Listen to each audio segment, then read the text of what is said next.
பொன்னேரி நகராட்சியில் பொது இடங்களில் வைக்கப்பட்டிருந்த கட்சி கொடி கம்பங்கள் அகற்றப்பட்டு வருகின்றன.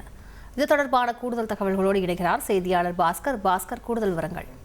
தேசிய மற்றும் மாநில நெடுஞ்சாலைகள் உள்ளாட்சி அமைப்புகளுக்கு சொந்தமான இடங்களில் நிறுவப்பட்டுள்ள கொடி கம்பங்களை அகற்றிட வேண்டும் என சென்னை உயர்நீதிமன்றம் தமிழ்நாடு அரசுக்கு உத்தரவு பிறப்பித்திருந்தது.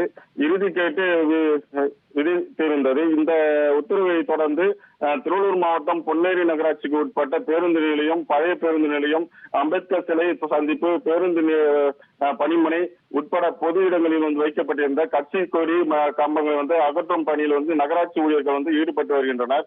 வருவாய்த்துறை மற்றும் காவல்துறை பாதுகாப்புடன் கொடி கம்பங்களை நகராட்சி ஊழியர்கள் அகற்றி வருகின்றனர்.